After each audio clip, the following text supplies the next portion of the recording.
Oi, pessoal. Pera.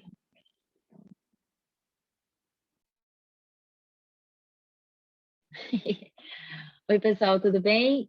Meu nome é Ana Carolina Nunes, eu sou aqui da Brazilian Society. Queria agradecer vocês que estão aí assistindo o evento. Então, essa primeira é meio que um piloto, né? A primeira vez que a gente está tentando fazer as nossas Research Discussion Rounds. A ideia é que sejam eventos simplificados, né? Para a gente discutir tanto propostas de pesquisa quanto artigos que estejam no rascunho antes de vocês mandarem para revistas, enfim, mais de pesquisas e artigos que tenham a ver, que são sobre o Brasil, ou que vão fazer uma parte da coleta de dados em relação ao Brasil. E a ideia, além de melhorar as pesquisas, pensando, né, no formato, metodologia, mas é também, principalmente para pessoas que querem entender melhor como funciona o contexto do Brasil, discutirem isso também com brasileiros, né, para que a gente consiga dar essa contribuição, principalmente para pesquisadores estrangeiros que estão começando a fazer pesquisa sobre o Brasil ou no Brasil e não sabem muito por onde. Ou sabem, ou às vezes é sempre bom a gente ter mais subsídios, né, para melhorar o que está fazendo. Então, a gente vai funcionar assim, são 2 rodadas. Primeiro, a Morgan vai apresentar a pesquisa dela, em seguida eu faço um comentário breve, e aí a gente abre para as pessoas aqui fazerem suas perguntas, seus comentários. Então, de um jeito muito simples, a gente pede só para que quando a gente falar, pessoal, quem quiser fazer seus comentários, vocês só levantarem a mão. Aí o nosso moderador, que é o Felipe Veras, ele vai abrir o microfone. Ai, gente, eu esqueci que tem que falar inglês. Mas tudo bem. Depois eu vou fazer em inglês. A gente vai fazer, na verdade, toda a discussão em inglês, tá, gente? E aí ele vai dar a voz para vocês falarem. E aí, depois disso, a gente vai fazer a mesma coisa, só que comigo. Eu vou apresentar minha pesquisa, a Morgan, que é a outra apresentadora, vai comentar e a gente vai abrir, ok? Okay, now I'll do this introduction, a brief introduction in English, because I forgot totally that it's going to be international. So this is the first. Thank you for coming, for watching it. So this is our first attempt to do the research discussion round, Brazil, promoted by the Brazilian Society of LSESU. That is the student, like a society from our student union. The main goal of this event is to provide a kind of light space that it's easygoing for everyone, students that want to discuss their research proposals, draft papers that had some relation with Brazil, whenever you're thinking of discussing Brazil or making part of your research about Brazil or in Brazil. So it's a space for it. And we welcome especially foreigner students that want to know better if their research proposals fit to Brazilian context also. So we'll begin, today we have 2 rounds. We'll begin with Morgan presenting her research. It's like 10 minutes presentation, and then I am the other presenter. I'm doing, providing some brief comments, and then we are opening for other questions and comments. So we ask for the people that are here in Zoom just to raise their hands whenever we say that it's open for discussion, and then we do all the same dynamic, but with me, I'll present 10 minutes, Morgan will comment it, and then we'll present it, open it for everyone. So, the presentations and discussion will be held primarily in English, but we can also do, if you have doubts on how to ask it in English, you can ask it in Portuguese, and then we try to do a brief translation for the non-Portuguese speakers that are watching or will be watching. So we'll start it now. I'll just try to control the time, but Morgan will present herself now. Okay, hi everyone. Can you hear me? Yes. Okay, works fine. Okay, so my name is Morgan. I'm a first-year PhD student in the Department of Geography at LSE. And so I will be presenting my research, which proposed title at the moment is Race Making, Police, and Globalized White Hegemony. So I just want to say that at this stage, it's still a very early stage of the research. I only started 3 months ago. So although I conducted some form of research in France when I was doing my master's dissertation, I haven't conducted any type of research in Brazil yet. So at this stage, what I can say is that my interest is in exploring the role that police is playing in the formation of the meanings of race, and especially through the lens of the formation of white identities, comparatively in France and in Brazil, most specifically in Paris and Sao Paulo. So at this stage, really, Yeah, I'll just say for you to start presenting and then. Yeah. Okay. Yeah, you can start. And yeah, the idea at this stage is really just to sketch some research questions, evidence some elements, and really raise any type of debate on the kind of elements that I'm gonna bring. Felipe, can you just share the screen? Sorry, that's fine. And yeah, you can go to the next slide, please. Oh, why can't I see?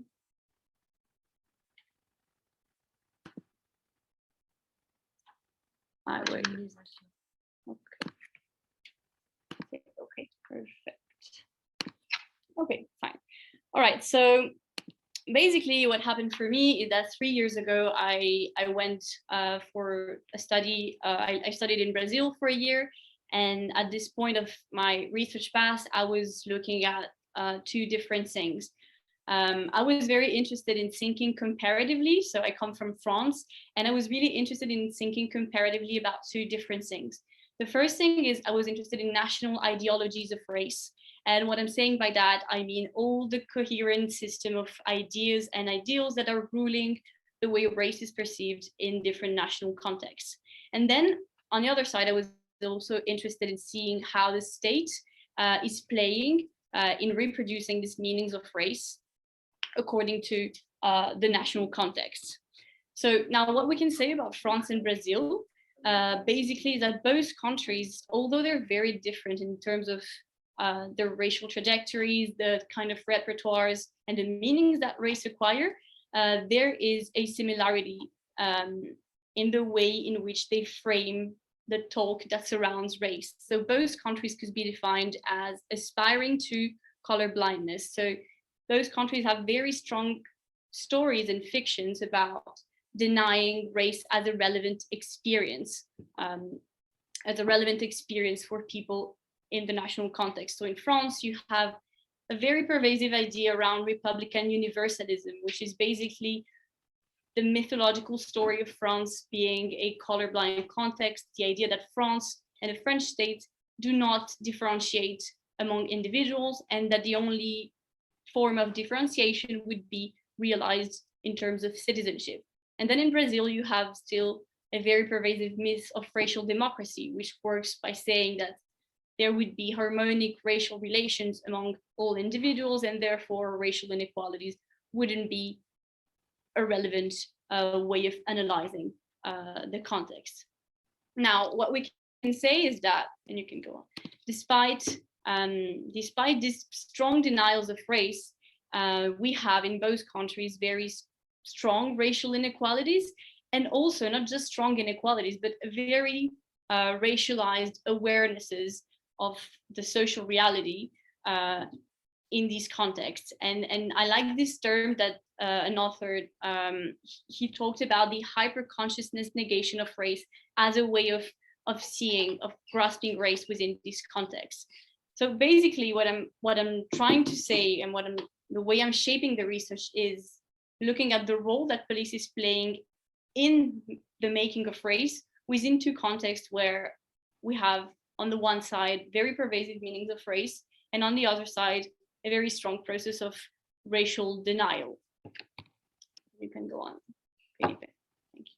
Now, I'm going to give 2 elements for you to understand basically how I'm framing the police and why this is the kind of question I ask.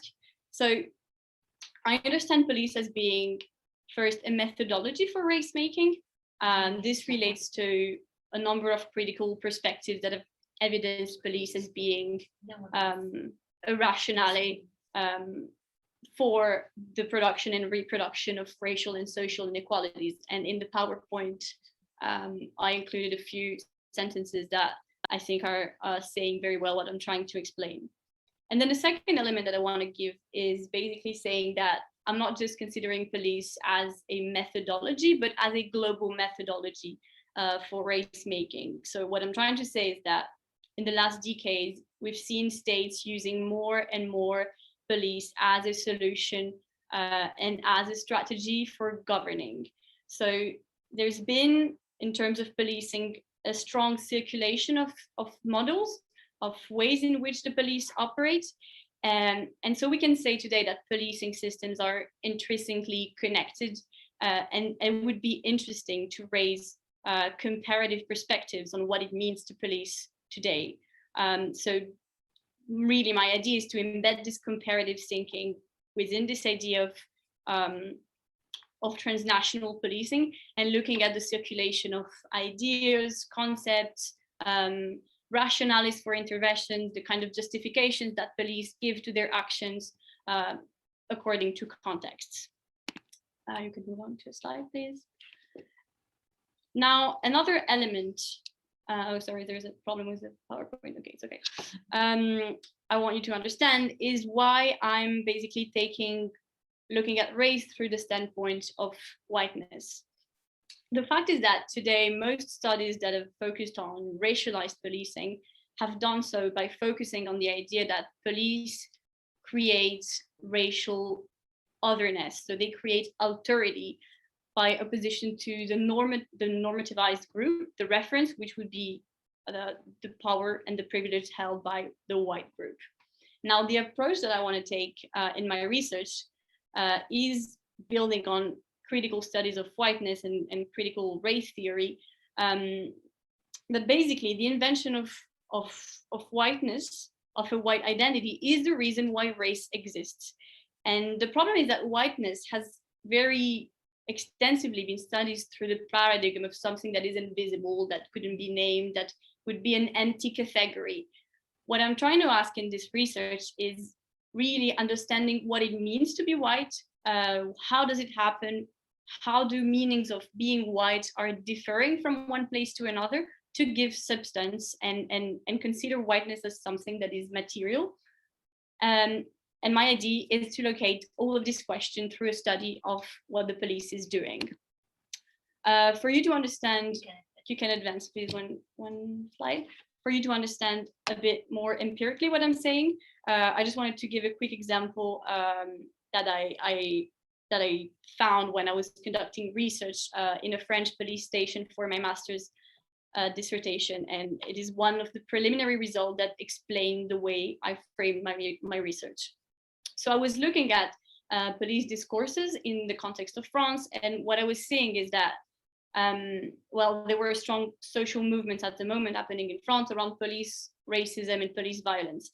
And police officers were really interested in engaging on this topic with me, and they were responding basically to this social movement and the claim that were emerging in the French context.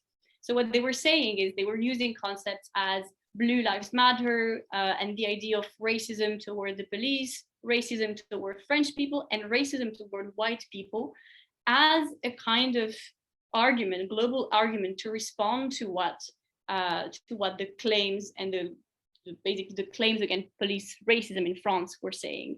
So what I saw appearing was really a kind of triptych connection between police, whiteness, and the politics of the nation. So this is the kind of things I'm interested in looking at later on when I will conduct like some form of field work. And you can go on with the slide. And from this, what emerges, I mean, I've been sketching like a few questions, still very preliminary. So they would be the following: what role is police playing in the structure of race making within racial blind contexts? What patterns can we see appearing in policing transnationally as to the formation of whiteness? And then what meanings do whiteness is acquiring through police activity? You can go on with the slide. So I'm still at a very early stage of understanding how I'm going to conduct the research, but I would like to basically continue what I've started on my master's dissertation, where I was conducting ethnographic research. So I was basically contacting police stations in the French context and asking to what extent I could just stay around in the police station, schedule interviews with different offices, with different police officers and ranks in the police institution, and then just having this informal discussion and being included in the workplace. Now, I want to do that because I'm also like a student in geography. I'm also very interested in the spatial lens of analysis, and I think later on space will take a predominant meaning in my research as to understanding how race is made and how police actually works in space to make race. And you can go on with the slide. And that's it for me. I think I would be very interested in asking this question in the Brazilian context, as it's a context like I haven't done any type of research in Brazil yet. I know it will be very different from France, and I think I would really much like to have some insights on how it would be to talk about race in Brazil with the police, to what extent I could actually conduct field work in the police within a context that is most often very violent. So all of these questions are still emerging as I'm trying to build this comparative frame. Thank you for listening, and I'll be taking any questions and listening to Anna.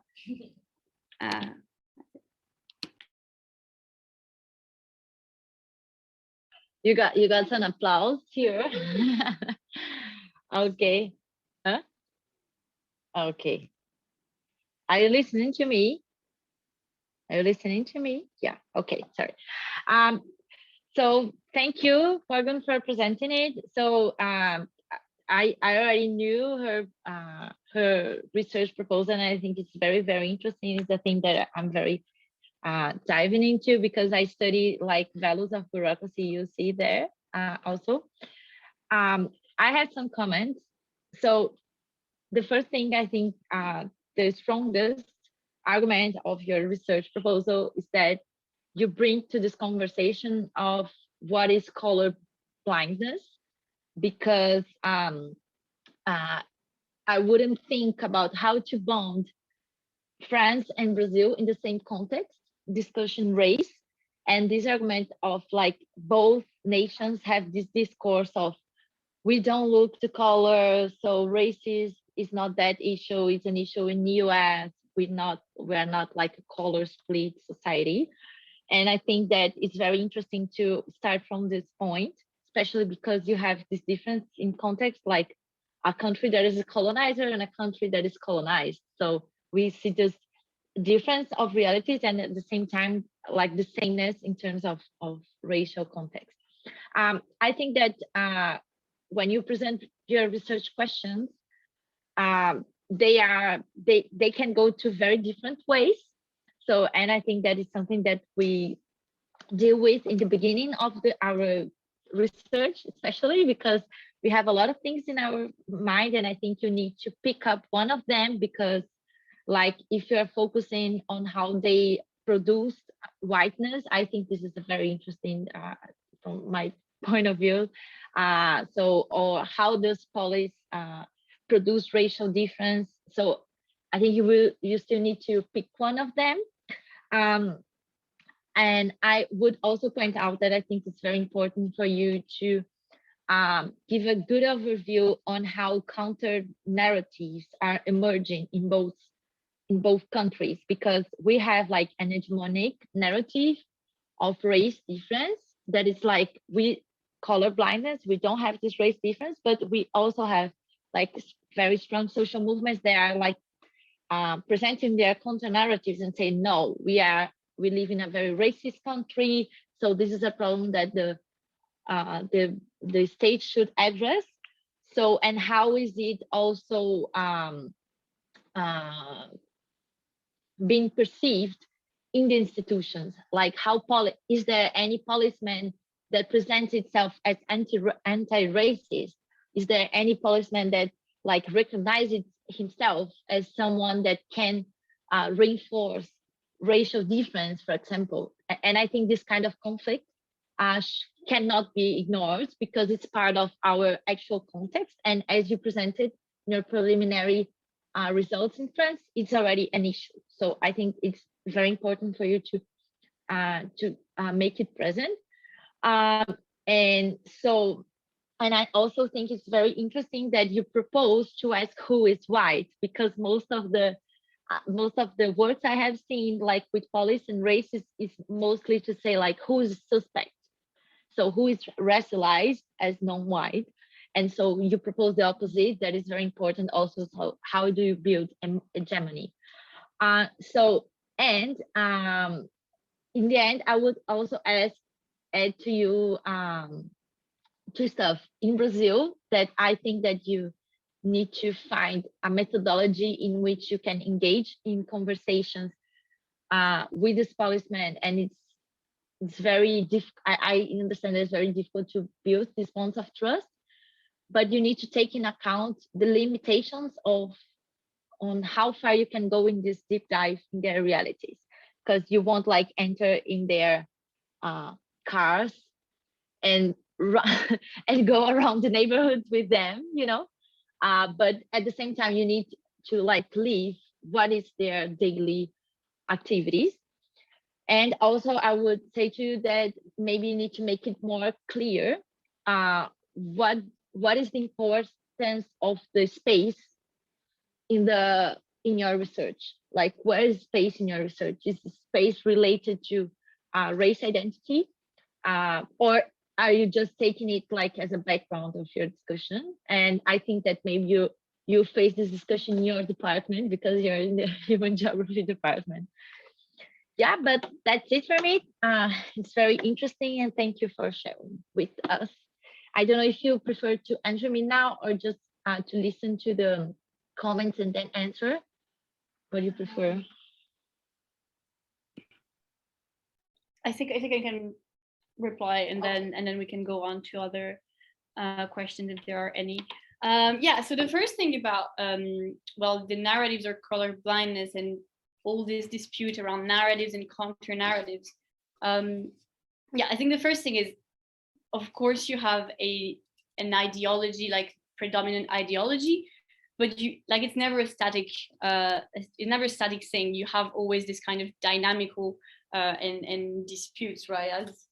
As you raised, Anna. So yeah, I think one of the things that would be really interesting for me in the field work would be to see how police, I think this echoes a question that Felipe had, how police view race themselves.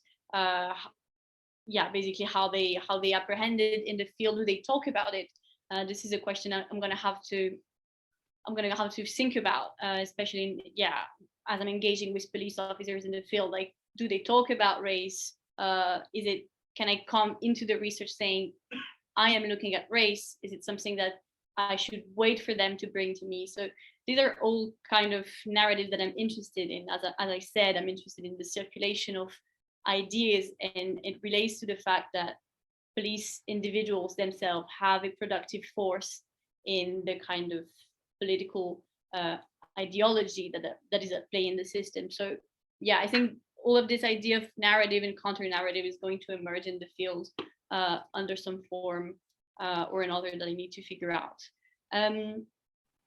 Coming to methodology, I think it's pretty obvious that my fieldwork is going to be quite challenging. Yeah, it was already in France, and of course, when I was conducting research there, I wasn't allowed to go on field activities for different reasons. The main one being security, but also I think a lot of police officers used this idea of security to hide the fact that, of course, they weren't very comfortable with me seeing what was happening on the ground. There will be limitations. I think I'll see what kind of access I can get to field, and this is always like really touchy and sometimes very informal with the police. It's about knowing people. It's about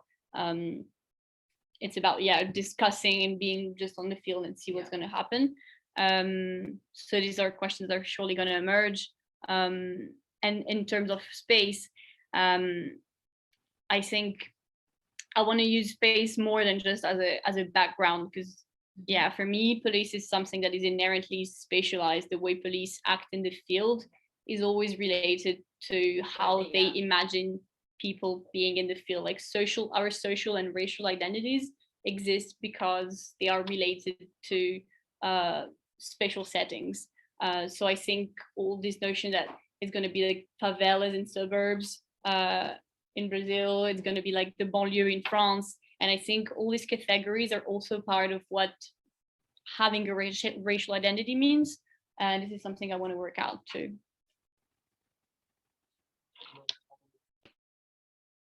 Okay, so let's open to the first is Renan. Hey, yeah, thanks. Such a fascinating research, Morgan. I'm so happy that you're now finally able to go ahead with it, and looking forward to seeing what will come out of that. And just brief comment on field work with police officers. Yeah, that's I mean, as everyone has said already, that's definitely going to be quite challenging. I did some for my master's dissertation. I didn't touch on the subject of race explicitly, but I found that for me, and I am a white man, so things are inevitably different. But for me, I found it more strategic to start from the upper ranks and then gain access, gaining trust from these higher rank officers, and then being granted access to the lower ranks. That was pretty strategic for me. And of course, taking it easy with the more controversial, I guess, controversial for them questions. But yeah, I'm sure that you will figure all of that out, and feel free to, I mean, we can talk about this after. But my question is, I found it very intriguing that you mentioned the Blue Lives Matter movement. This is such a great proxy to identifying that distinction between like identifying that the color blindness is not real, and that there are all of these whitewashing and whiteness embedded into these movements. And I'm wondering if you have found something similar in the Brazilian reality. I'm not sure if maybe Bolsonarismo is something that can be used somehow, like partisanship. So yeah, I'm curious if you have found any, I guess, analogous proxy in the Brazilian reality. And yeah, thanks for the presentation. Okay, thank you, Renan. Thank you for coming. It was really nice of you. Yeah, just very quickly from the fieldwork, I thought it was very interesting what you were saying, because well, basically for my master dissertation in France, what I did was the complete opposite.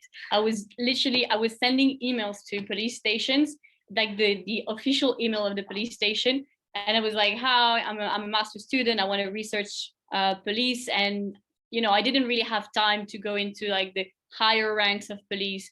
And I was like, let's see who answers. And yes, some of the very lower ranks were in charge of just responding to emails. And this is how I did it, very informally. And of course, I think that would be a problem for a more elaborated research. And I think definitely your approach would be something I'll consider in about a year or so when I'll start looking into fieldwork. But yeah, so that was interesting. I just want to do a brief comment, because it can be a problem with ethics committee. Like if you, I also did it for my master. I talked to anyone without like asking for any allowance, but in the PhD for the ethics committee, we need to get everything approved, and then this strategy may not be allowed. But in Brazil, I know that you can get some problems there. Some people that can answer to you, no problem. But if like someone that is higher knows, you can get into some trouble. Yeah, I mean, in the master dissertation, these are things I discuss when I come to positionality. and ethics. But yes, definitely, and probably not the approach I'm going to take for the research, the PhD research. Now, regarding Blue Lives Matter, this thing that I was finding really intriguing in French police discourses is actually the way they were using Blue Lives Matter was really just a code word, like a code word to talk about whiteness. And this is very interesting, right? It talks about how do you talk about racial identities in a context in which you can't really name race. And this was what French police officers were doing. They were literally opposing Black Lives Matter to Blue Lives Matter, which had a clear link to whiteness without saying it. Now, this is interesting. I really, as I said, I didn't conduct research in Brazil, and I'm still in this time where I'm really reading and trying to frame what the research is going to look like in Brazil. I would have no idea how it could translate. I guess Bolsonarismo really raised a lot of issues in terms of how you're framing race. I don't know if any of you, like Anna, if you have any ideas of what that could translate into in Brazil, but I think there is definitely, I will see appearing some kind of code word rationality that I'm going to have to decipherate, and this is going to be an interesting part of just how do you conduct research on race in this kind of settings. I would say that the main difference in this case, when you're comparing France or United States with Brazil, so it's my opinion. I would like to know the opinion of the others, but I think that like we cannot say that Black Lives Matter is like mainstream movement, because like this is something very focused on a social movement, and there is very connected like to partisan positions, like to left wing positions, and in the other side we have like an institutionalized discourse that says like that is like the battle against the thieves and the criminals, and so that like protecting policemen lives, it's very important because it's like protecting the whole society. So it's also a way of like coding, not talking about race, denying race, because it's also like a counter narrative that say like, oh, we don't, because the Brazilian Black movement uses the argument that we have been through the Black genocide, the Black youth genocide. And the way of counter argumenting is that like, so you're saying that we should like risk more the society security and policemen lives in order to protect like the criminals, because for them this is the discussion about like the good guys and criminals, and of course it's a way of associating like Black youth with criminality. So in the same way they are like denying that it's a racial matter, but also reinforcing the argument that people that got killed, it's because they deserve it. And so I think that maybe you can find similarities in the rationale of this argument, but at the same time we have a very strong institutionalized justification on it. At the same time that the arguments from the social movements are definitely not strong in the public sphere. They are trying to raise awareness, but I wouldn't say that it has such an importance as Black Lives Matter has nowadays in like the global north. But I don't. It's my position. I would like to know from the others. I think we can go. Yeah, Roland, feel free to ask your question very quickly, and then we'll move on. You say? Sure. Right. So, oh no, is it okay now? Right. Seems safe. It's just a quick question. So in Brazil, we have the patent issue that like the paradox that most low rank officers are actually Black, like pretos ou pardos. And I wanted to ask if in France, most low ranking officers are white or not, because then yeah, definitely the Blue Lives Matter is like definitely white if most police officers are white, but it might be quite difficult to have such movement in the Brazilian context. Yeah, this is I think this is going to be a big like a serious part of the research, because this is the main difference, right? Between, like, the main difference you see between France and Brazil is that in France, most, like the vast majority of police officers are working class white males, whereas in Brazil, the institution is actually coded as Black, right? And this is something we do not talk about. It's quite like, when you talk about, when you think about this, you don't really think about the fact that, well, actually the people in Brazil that are actually producing police racial discrimination, it's actually people that are not white. And there's a lot of, to be fair, there's a few authors who write about this in the context of Brazil, who are really interesting. And what they say is basically that it's not that it doesn't matter, it actually matters.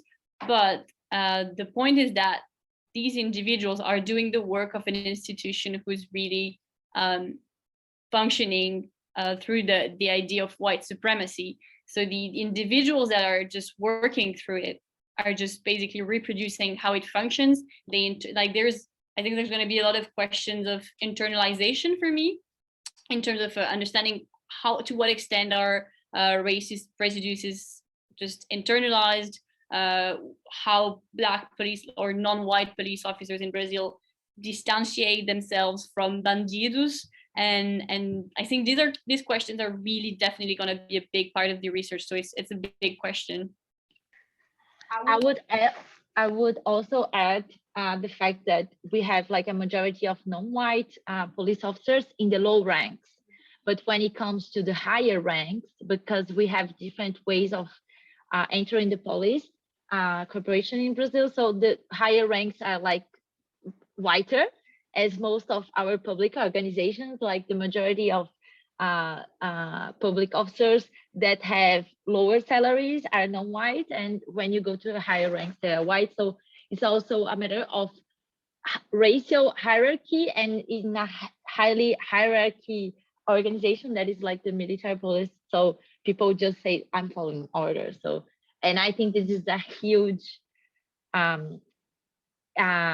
point. Yeah, it's a point very important for you in the discussion. Also, like, what is the difference in these hierarchies in France and in Brazil? Like, and this difference also. Felipe, do you want to do your question? Or do you want her to read it? Because you asked about law enforcement. Okay, so I'll read Felipe's questions here. Because he asked, do you intend to analyze how the police officers themselves view the issue of race? You already answered it, but do you think this is part of the issue regarding race in law enforcement? Do you want to?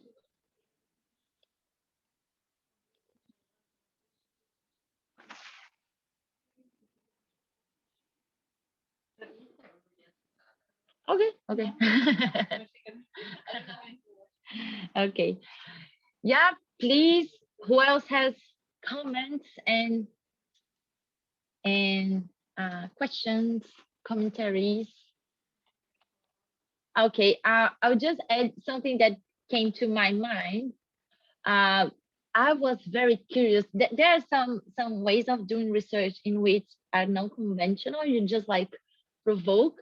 I would be very curious to see how it would be to you to be together to talk to police officers that were like escorting mass street demonstrations against racial discrimination from police. Because like when people, for example, there is very common now, especially in São Paulo, where it's very well organized in São Paulo and Rio, that like social movements, especially connected to Black movement, go to the street to do demonstration against the police violence. So the racist police violence. And normally there are like police officers just walking along together with the demonstration because it's part of the protocols. I think it's a very good moment like to approach them and to say like, well, what do you think about it? How do you see like what they're claiming for? Because sometimes it can be like the hook or the moment like to make them think and how they see this issue. Yeah, the thing is like in protest, they don't usually talk, right? Like they they act very robotic Yeah, in the they're protest. They don't talk much. Although the thing is, like, if I conduct, like, my research is already like super ambitious in terms of looking at France, Brazil, and two different fieldworks. I think if I manage focusing on just one police station, one thing, I will be happy. But yeah, definitely there are a lot of, I mean, the police institution is really wide, and I think we could go on forever in terms of what meanings of race do different units, different ranks actually apply to that. But yeah, definitely interesting.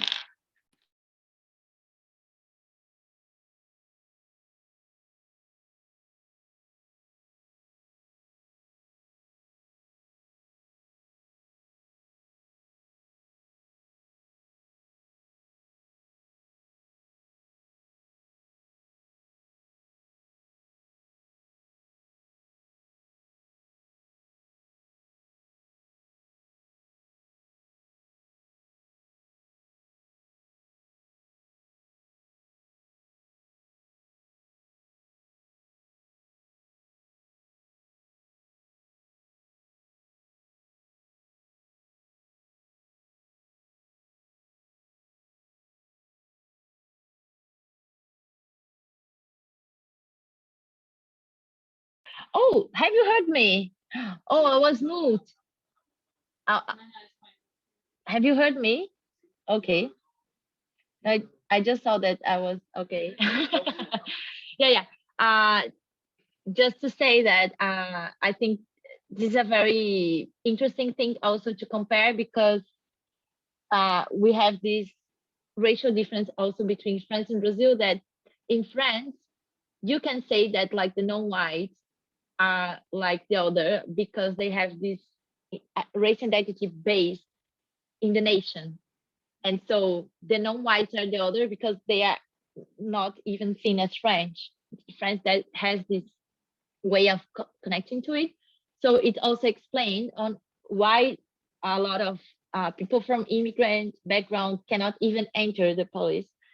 While in Brazil, it's like uh, non-white part of like our roots. So you cannot say that like non-white people are not Brazilians, because it's like actually it's what we are. And so and it explains a lot also because why non-white people are majority in this as police officers, and it's seen as a way of like having a good path, like walking a good path when you come from a very humble background. And this is a nuance that I think is very important that Renan had pointed it, because it makes it more complex, because we are not talking about only like race definition, but like moral, like how you build yourself, your image of morality. Yeah, and I think you have a lot of stuff to to research and discuss. Okay, just your final words, Morgan. Yeah, very quickly on what you said. I think what's interesting is that it really relates to the idea of, I'm going to be looking at trajectories of race when I'm building my framework. So I'm definitely going to be looking at the different, like the very basic different legacies that you have. So in France, colonization, whereas legacies of slavery in Brazil. And yeah, I'm really interested in seeing how these trajectories of dispossession have been creating different types of outcomes in terms of racial meaning. So this is going also to be a part of the research, I think. Yeah. Thank you for listening. And yeah, if you have any other questions, feel free to just put them on the chat, or we can discuss it afterwards. I put my email in the presentation. And yeah, thank you for listening.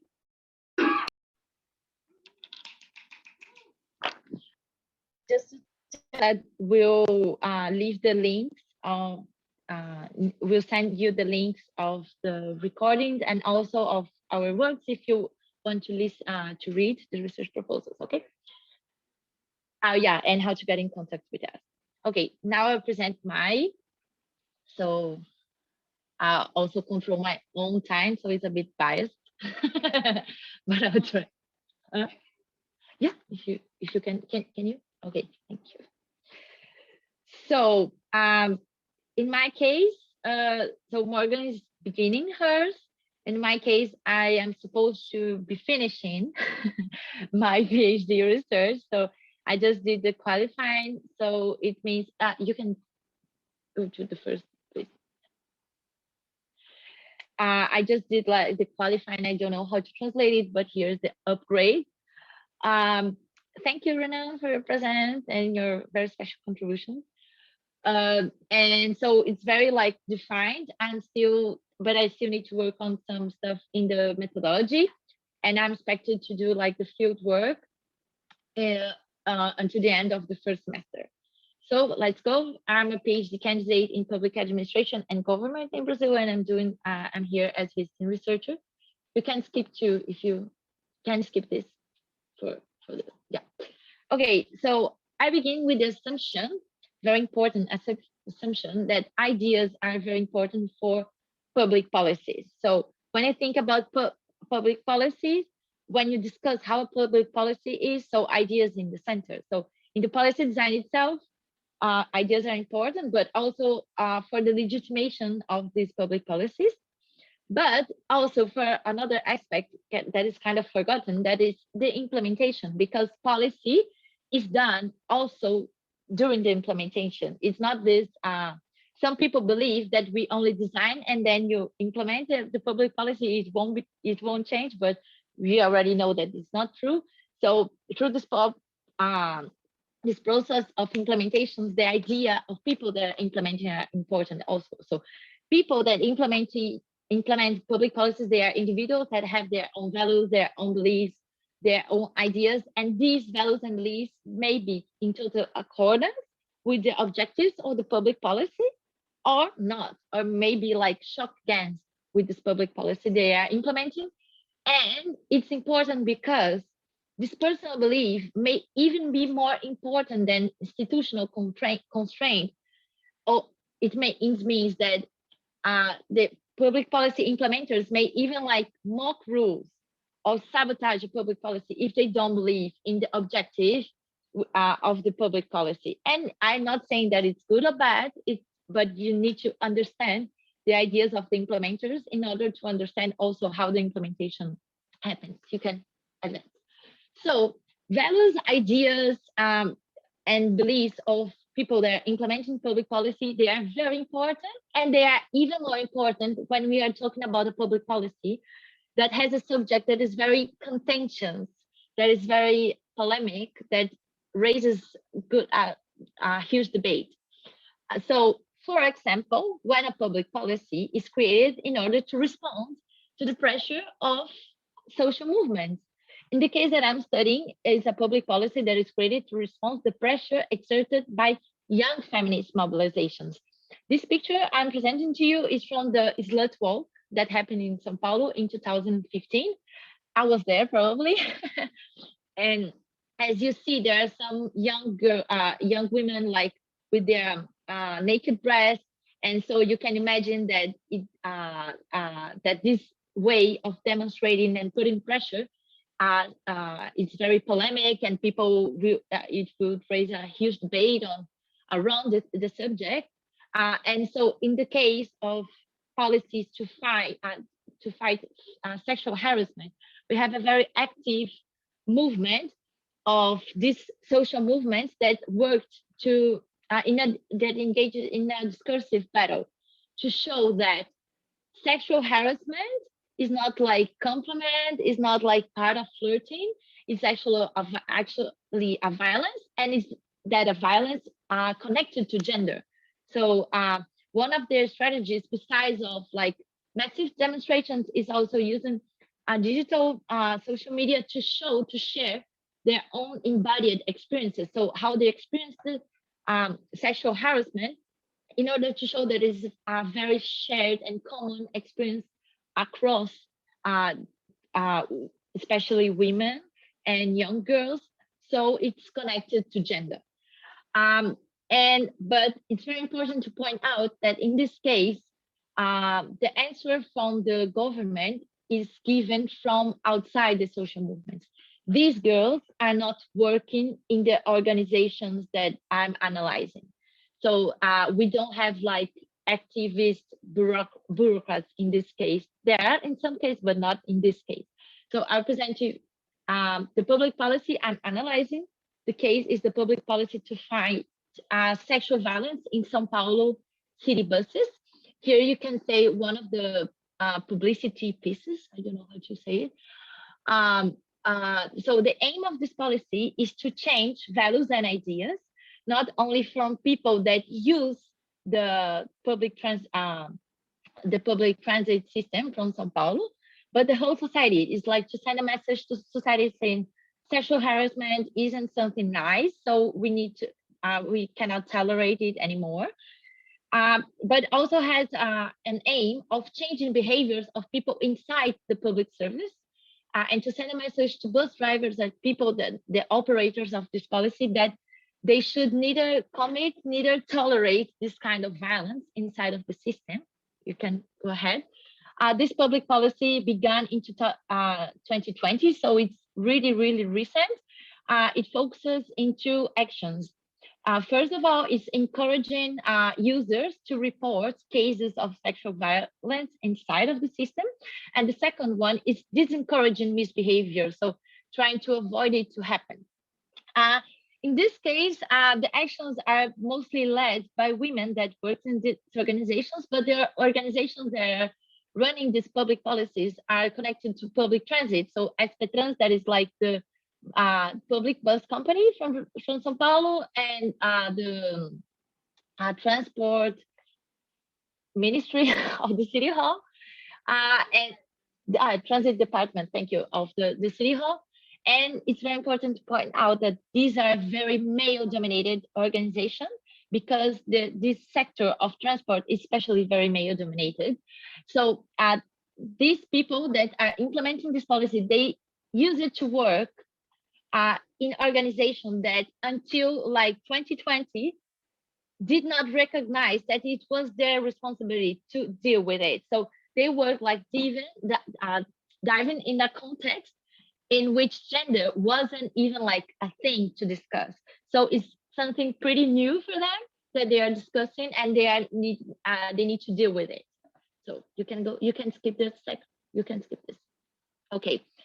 So what I am analyzing in my research is that normally when we discuss dispute over ideas, like the ideas that are disputed in public policy, we look to this first arena that we see above, that is like this dispute that is promoted and stimulated by social movements and advocacy actors in relation to decision makers, that we would call it the agenda formation. So how ideas are disputed in the agenda formation. But there's other arena that is also important, that is like the dispute of idea that is promoted by the public policy and inside the public policy among the people that are implementing public policy. It's like, what do these people think? How are they debating ideas? What are the ideas being disputed there? And we could even like transplant it to the situation that Morgan is analyzing also, like, is there any police officer that cares about racism inside the corporation? Are they discussing it? So my idea is to find the connection among both, like how this dispute over ideas among the people that act implementing the public policy connects itself to this dispute over ideas that happens like in the whole public sphere, in the whole society.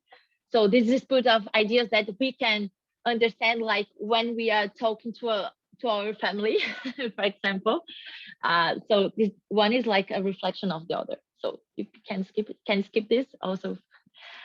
So my research question is, how do these disputes over ideas promoted in a public policy relate to the social representations, that is like the collective images expressed by the actors involved in its implementation? So trying to explain this better is like the social representation. So how do these actors involved in the implementation see the subject that they are working with?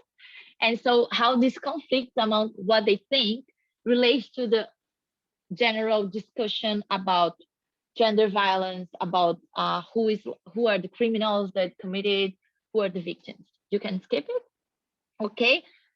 You can skip the objectives because they're quite repetitive, yeah. So no, just come back, yeah. So how I'm intending to do it?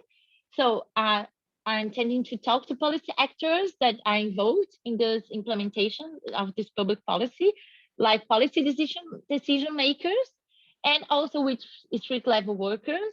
For example, bus drivers and bus collectors, this figure that doesn't exist in anywhere else than cobrador. So they can share with me, I want them to share with me their views about sexual harassment, gender violence, because I want to understand how do they see the subject and what are the social representations that they create from it. And also observing the policy decision-making meetings, I'm already doing it, and analyzing staff training material. And also one of the ways of talking with street level workers is being part of like joining one of the staff trainings with bus drivers that is regarding gender violence, and analyzing the public policy trajectory, how it began, the background, actors that are involved, and the justifications that are presented. We can go to this. Oh, no, I won't talk about it. I already talked. So the last thing that for me is very important to point out is that I have a position as a researcher that I myself, as I said, I was in the Slut Walk in 2015. I'm a feminist activist. I have been really involved as an advocacy actor for these policies. And some people, some decision makers even know me because of my past activities. Some of them recognize me as someone that contributes to the development of the public policy. Some of them may see me just as a disturbing actor, I don't know. And in this case, my position cannot simply be hidden from the participants. I know that I cannot disguise myself as someone else. And I know there are two very sensitive points. One of them is like how to engage in honest conversation about such a sensitive topic, and I'm always like worried on how to improve my methodology in order like to engage in a good conversation. And also the asymmetries that exist between me and my interviewers, both like the ones that like high ranked decision makers and like also the street level workers, because there are asymmetries of gender, class, race, and I think it's very important to be like inside my reflection. Yeah, and that's it. Thank you, and yeah, obrigada.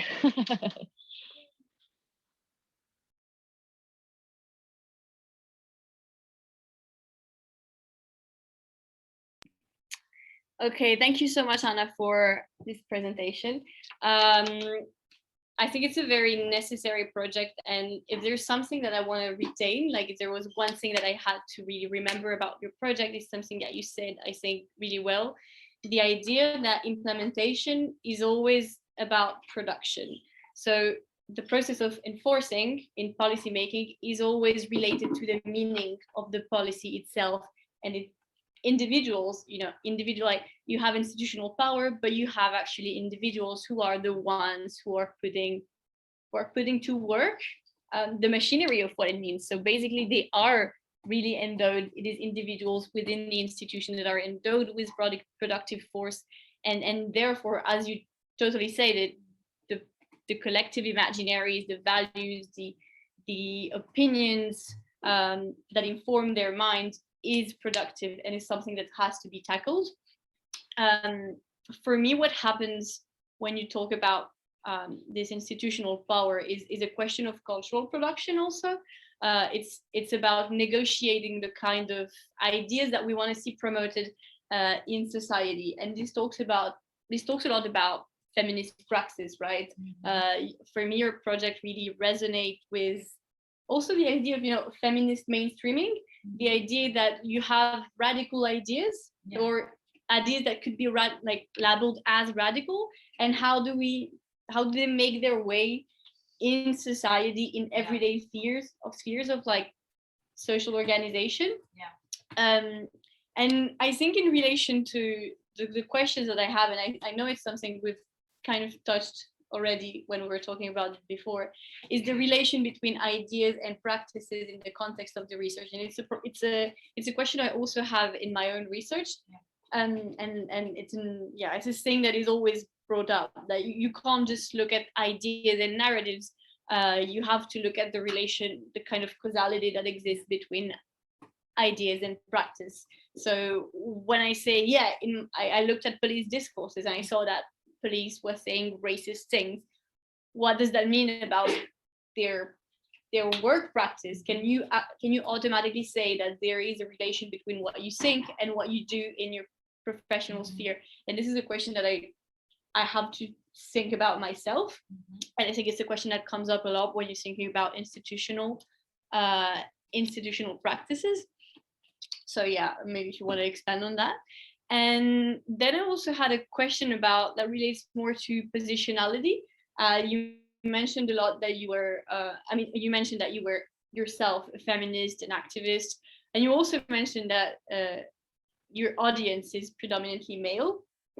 So one of my questions is really, maybe you can expand on the challenges that arise from the way males see you, the fact that you're dealing with a masculine audience when you are a woman, and that are yourself an activist, and that probably some of them know about it. So I think, especially as you already conducted some form of exploratory interviews, the way these males relate to you, do you think that informs the way they talk to you also? And yeah, maybe just, I don't know if it's really a question, more like a remark. As I was saying, your project for me really resonates with the idea of feminist mainstreaming, right? Like the feminist involvement within the issue of mobility, for example. And maybe just wanted to have your opinion on how much, like, to what extent do you think that we can make this mainstreaming happen through institutional forms that have, more political discussion around it, no? So yeah, that was my insight. Thank you so much, because I think it's such an interesting project.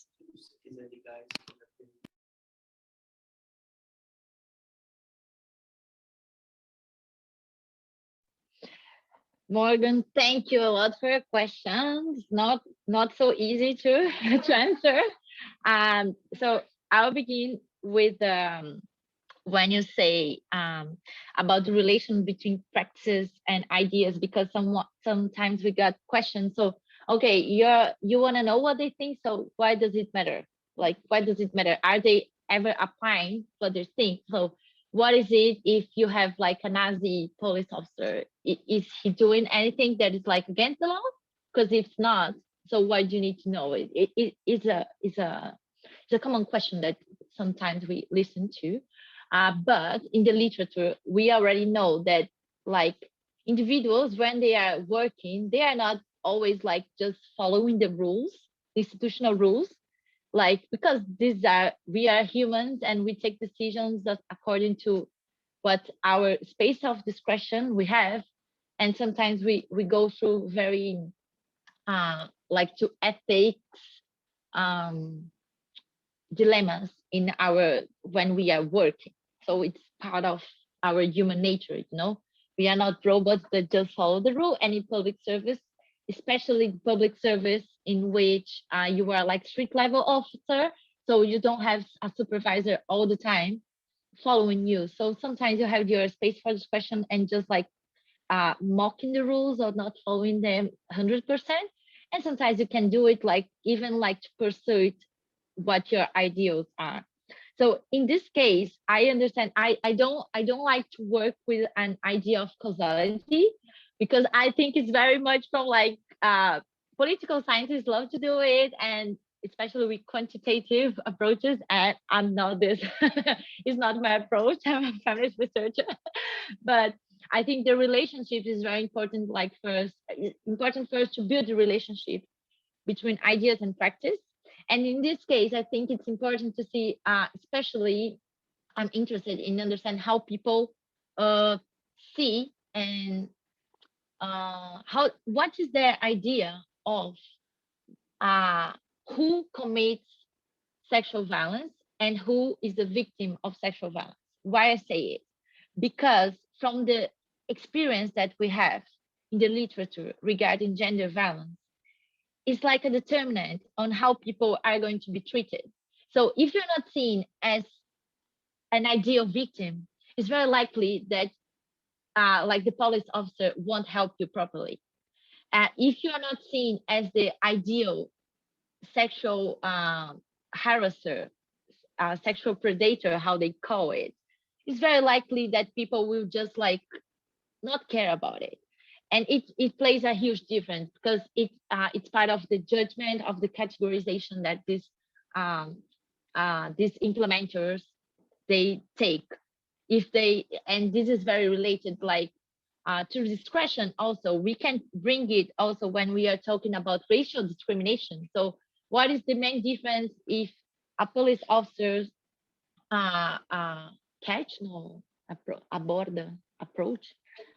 approach like a white guy in a rich neighborhood with a joint, and a black guy in the suburbs with the same with the joint, the same amount of drug.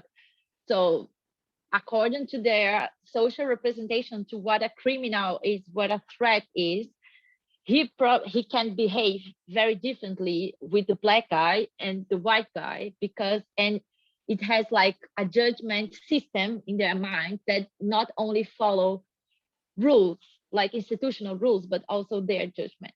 And so that's why for me understanding social representation is also important to understand one, the rationale of the public policy. So why is it so focused on like stimulating reports and on law enforcement, and the other side like which implications it could have like in real life and how people are treating it. And for me, I already saw in the preliminary analysis, I won't tell that much because it's recorded and I I cannot reveal that much, but I already saw it in the preliminary analysis that when it comes to bus drivers, the way that people consider what would be the kind of action from bus drivers that would be properly considered as a sexual violence, that would be enough for the bus company to expel them from the company. So, and it's a very sensitive topic because it's not only about like what the law says, but it's like about what the bus company is like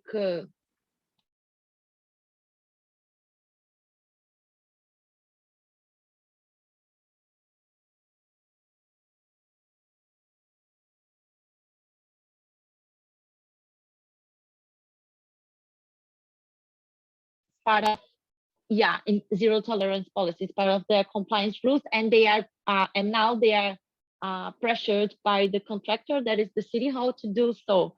So we have very like sensitive, so blurred lines that that is important to understand also, because it's how these new public policies are built also on ideas. They don't come from the ground, from nothing. It comes like from a whole social representation system.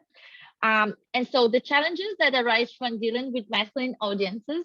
So as a feminist activist, I already have like an involvement in the mobility advocacy. So I have been like for the last 6 years dealing with some like policy makers that are mostly male. And I know how hard it can be. I think that for one side, my experience helps me with this, like knowing how to navigate some like informal rules.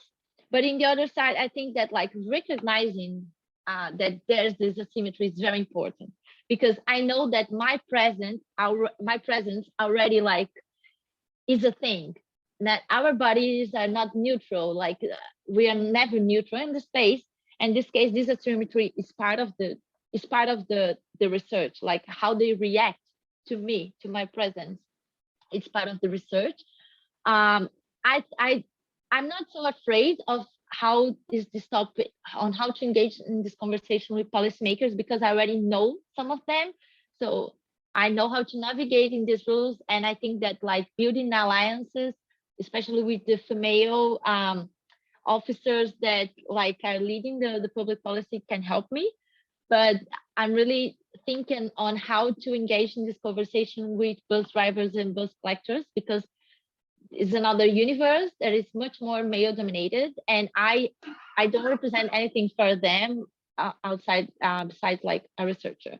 And I'm thinking even like on doing this conversation with them through like not only like in maybe so one of the possibilities for me is trying to contribute to the training they have to do on gender balance, because maybe I can have like better results on like contributing to them, but I'm still analyzing, and it will all depend on what will they allow me. But yeah, I think that so I was very like in crisis with this, but then I need to say that I read some stuff about like positionality and feminist research practices, and it really like calmed my heart because I could understand that it's like the symmetries are part of the like of doing research. And so it's better if you just assimilate them and try to deal with it, not like I want to solve it. No, how will you bring it to inside your research? And so gender mainstreaming, how much we can make, how far we can go. I'm not very dogmatic about it. I think that everyone that is engaged with like feminist practices does the best that they can do, you know. But there are some concept in this case in the public service. I would say that there are some sectors in which there's a huge concentration of people engaged with the issue, like fighting gender violence, fighting gender gap. But in others, like transport sector, there's like it's totally empty because there's a generational gap. So I understand that, especially for like the ones that are like the only feminists working in a huge organization, this work is such a struggle that sometimes it seems like you are just trying and nothing will give any result. And Paula used it to work in the public sector, maybe she can witness. So and I think that like occupying space but like collectively would be like the best way, because like just expecting that people will do it as like the only shifts is kind of too much for people. Okay, I'll read Felipe question here, but please raise your hand if you have comments or questions. Felipe, do you intend to tackle on your research the difficulty or lack thereof coalition amongst representatives? You mean?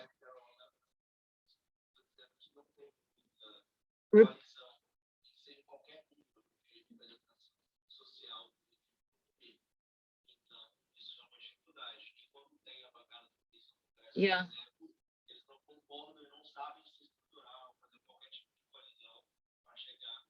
Mm-hmm.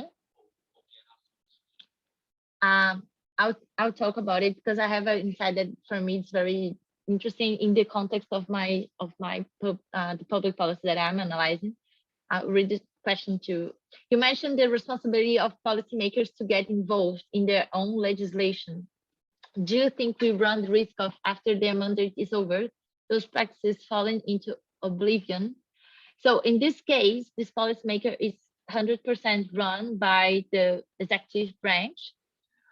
So I'm not afraid that it will be just forgotten in the next term, because the action that the public policy that we have now is just like a continuation of something that began 4 years ago, but with not such a high involvement from the city hall. So, and in this case, because you have Espetrans, that is an organization that is more stable. So you have some, especially women that are involved in it from inside, they are like building the basis for continuing it, but from their witness, I could understand that the support from the mayor, they always talk about, we do everything alone, but we have the white card. They have like the allowance from above. And this is very important. This is all they need. We just need like an allowance from above, and then we do everything. So it has not a high priority on the mandate, but they can do something. And this is very related to what is about occupying these spaces, like leading some gender policies. Like you cannot expect to have like a high priority, a huge budget. You just need to go and try to do whatever you have in mind, you have in your hands. So in this case, it has almost no relation with the legislation, but there's one topic that is very important also.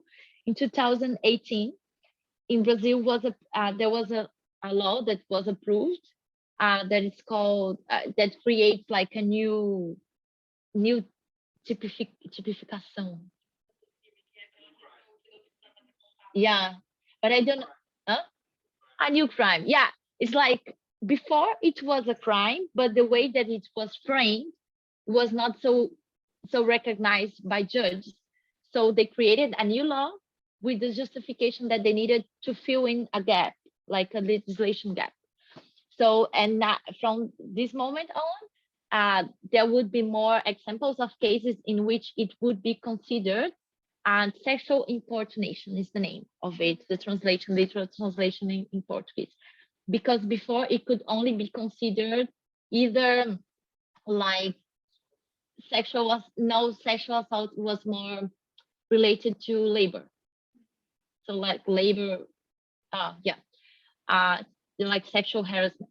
But it would be even like contravenção penal, that is not something that is not exactly a crime, or rape. But the thing is, no one, the judges wouldn't like to classify it as rape once the penalty for rape is very large. So they created a new one. So who advocated for this new law was like a group of public prosecutors, advocates, and judges, female, that like they pressured the representatives in National Congress in order to convince them, we have a law gap, we need to create a new law. But this whole process was led by them with with almost no dialogue with feminist movements. So this was the solution created by the justice actors. And I have like an hypothesis that it kind of induced that all the public policies that we have from this moment on were focused on making this law work, on like stimulating the nuances, on creating stimulating reports, and so on. So it's very focused on like penalizing, punishing the sexual assaulters, because it was considered that it's the main thing. So this is a crime, we need to fight it like with zero tolerance. And almost no public policy is focused on how are we avoiding this to happen? How are we preparing our own officers not to harass transit users, and so on. And in this case, I think is like kind of a reflection on how this coalition wasn't built. It was built like among these policy actors. They are like people related to justice. They have such a huge prestige. So whatever they say it needs to be made, people will just say, yes, it needs to be made, because everyone, like, they got a lot of respect. It's not the same as like some young girls coming there and say, oh, we need to have a law that obligates all this public transit companies to have this kind of, to run this kind of actions in order to find it. So, and I think it also shows us that when we come to the relationship between society and state in order to produce responses to public issues, is always connected also to power hierarchies. So everyone, you can say that society can influence the state, but some people can influence more, and even some people that you would say they're not like but they are out of the state, but some people are more important in this arena, I would say. Hi everyone, do you have, yeah, Paula, I'll leave it open so we can. My question is going to direction as what you were saying. It's about the role of the civil society to make pressure on this decision making. What I see is like depends on the Yeah. How you were like elaborating this in your research, like how the civil society is behaving so that it's making pressure. Probably like they are talking to the media, digital influencers, like they're making like weird difference, you know, and how you were like creating these. Okay. Thank you for asking this, Paula. Have you heard, everybody? Could you hear? Okay. So she asked me about the civil society roles. So in this case, I would say that the main tactic of civil society was to create an embarrassment for the state, because it was showing like state is doing nothing against it.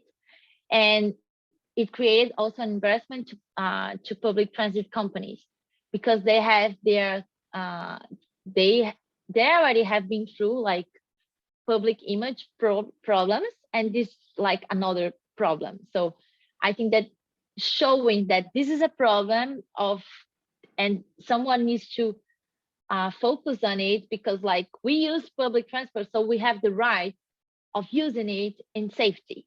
So you can connect it also like to customer problem, and it makes a huge difference also when we are talking about like our context in which being a customer is more important than being a citizen. I'm sorry. Okay, if I considering in my research, I am also interviewing some people from civil society or organized civil society that have relation. They're like working together with the state in order to implement it. For example, people that are consulting, people that are like just being part of the meetings, discussing with the state. Because for me, it's also important to see if the social representations that people inside the public organizations are forming are very, if they collide or are they similar with the social representations that civil society is it's creating. And for me, from what I have until now from the preliminary results, is that civil society has a much more advanced in terms of like more progressive representations, of course. So when they talk about what is sexual violence, what is sexual violence in public transport, they will talk like it's a gender violence. It's related to gender hierarchies. It's related to gender power. But when I ask it to someone that like a policymaker, they will say like, oh, it's a crime. Like it's a very bad thing. They not always connect it like to gender power, because it's not so part of their repertoires, because they are not like, they don't say, oh, I'm a feminist, I read about feminism. They're not so sensitized, I don't know how to say, yeah, sensitive to these topics. They are like learning on how to talk about it, learning on what is gender relation, why we talk about gender. And also I want to talk about with some of these advocates, actresses that are from justice, because they have a very high influence. And I think that like it's important for me to see like the different representations created by people that influence the state, from like the side that have a high prestige. They're like judges, public prosecutors, and people that have lower prestige. They're like civil society. And I think it's important. So that's why I say that I want to relate the disputes over the inside the public policy and what happens outside, because then I can like do this kind of not comparison, but show how ideas navigate. So and I think it's important also for our tactics as civil society, because sometimes in advocacy you go there to talk with people in the public organizations and you say, oh, we have this problem. To tackle this problem we should do this and this. So they are individuals with their own values and beliefs and ideas. They will come back to their offices and they say, yeah, this girl says that we have this problem. I don't think we have this huge problem. I think that we have this part, this tiny problem. And she said that we should do A, B, C, D, E. And I think that B is reasonable and all the rest is shit. So I'm just picking it. And then he will talk to another person inside the office and will become another thing. And this is what I say, that's like, and it's just like in the how the policy is thought, it's designed. But then when it comes to like people that are actually implementing, they will change everything again. So, and this is how we see that ideas are navigating completely. So, and for me, it's very, and I think that it can contribute also to when we look to other contentious problems as like races and public service and sexuality or capacities and so on.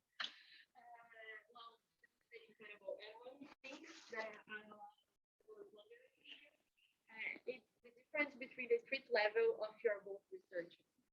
Because when we are saying about police officers, they have this way to become a servant. So you are put in a contest and then you have stability. If you commit a crime, the judge is completely different when you are a driver, a bus driver, because a bus driver is not a public servant. He's an employee for a private company. So it's easier to fire someone with the private who's a private employee than someone that's like a police officer. So the way the administrators were like managing the street level officers are managing this, like it's the approach is it's really different because you can fire someone or you cannot fire. So yeah. Yeah, okay. Yeah, Paula just talked about how what are the main difference between like police officers and bus drivers in the company.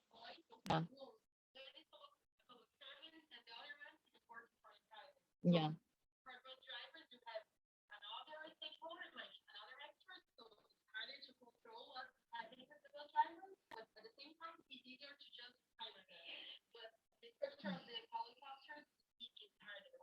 And there's a thing here that is like, in my case, the public policy that I'm studying, if the city hall says, whenever you have a complaint of sexual violence in your system against a bus driver, you need to keep him away from service for 90 days. If you don't do this, you pay a fine.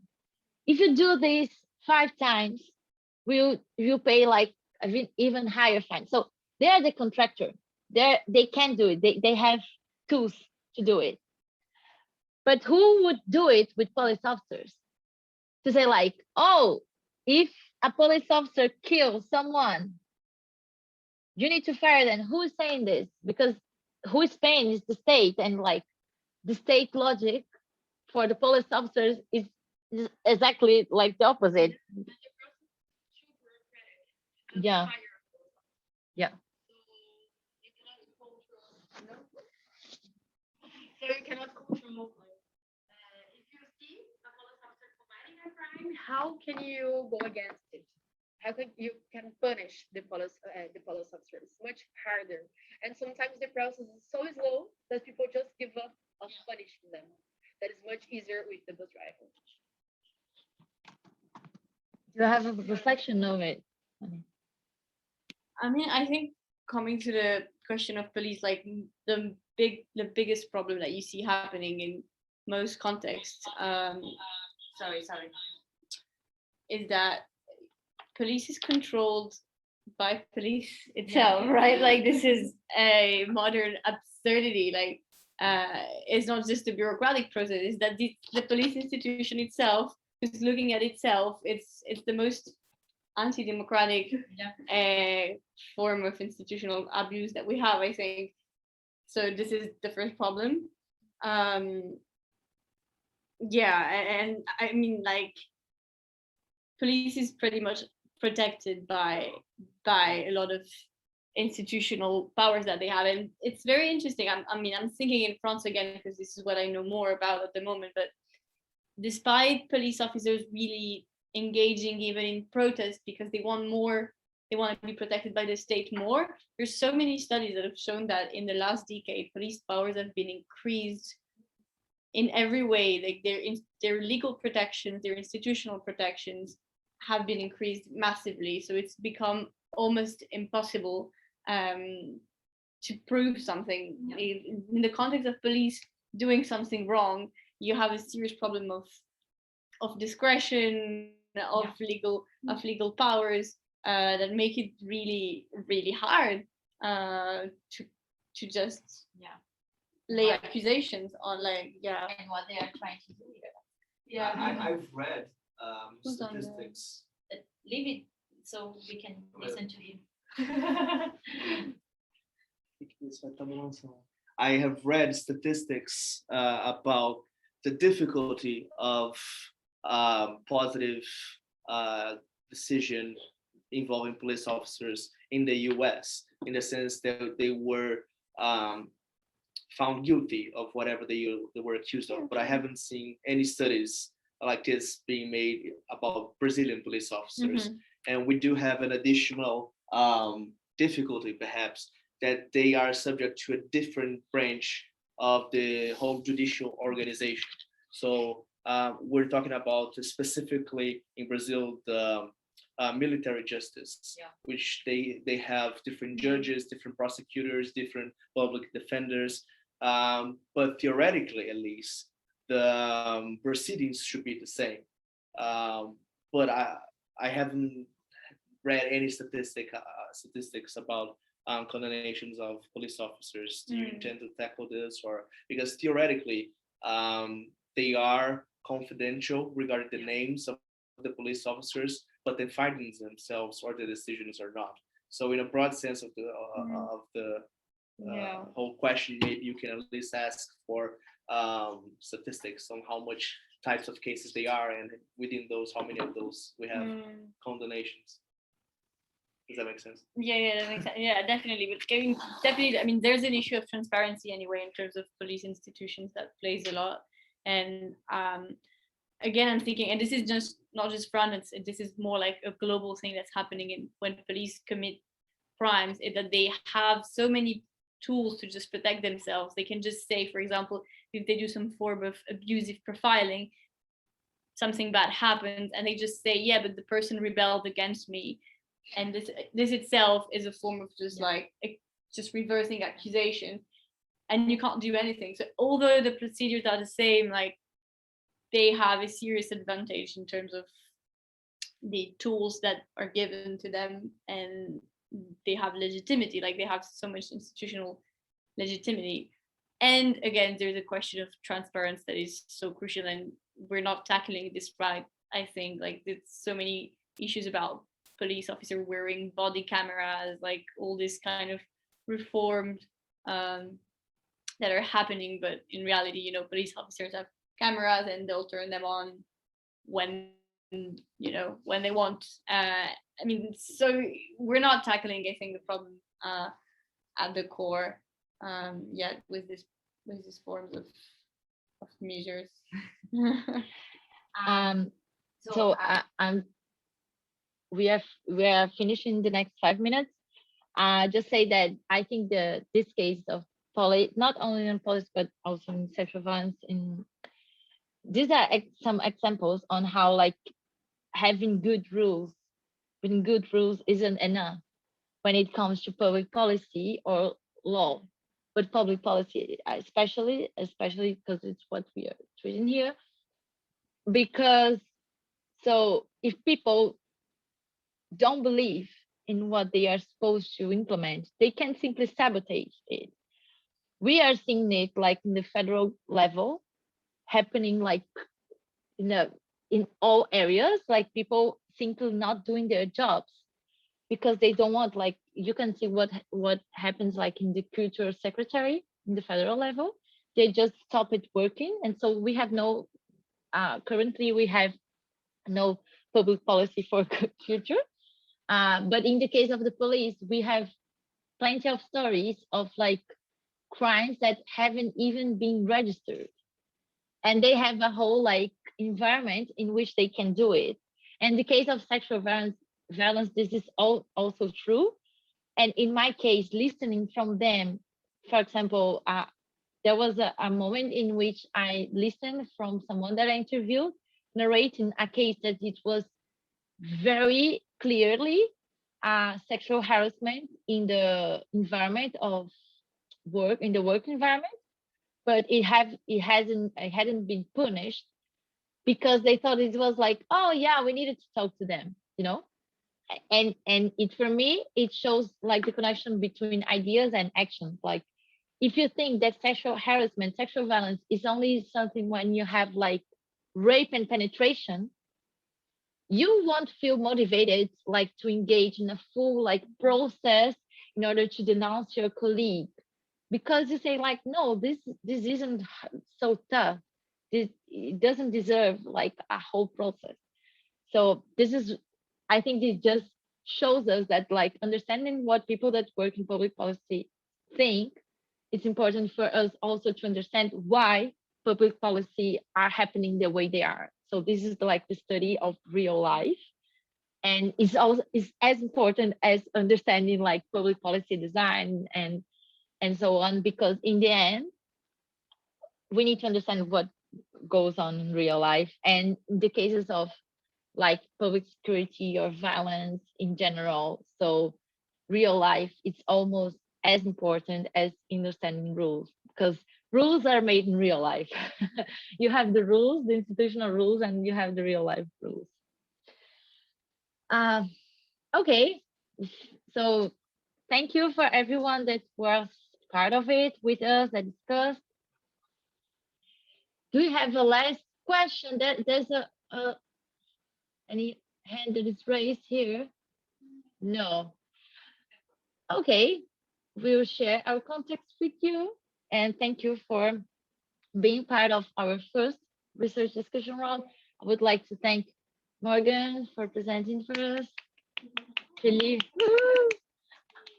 and Felipe and Paula to be here supporting us and being part of the conversation. So if you have your research or draft paper that is something about Brazil, and if you want to discuss with us, there's the link that we'll put it here in the description for you to apply for it. Okay, thank you, and see you in the next. Thank you so much. Bye bye.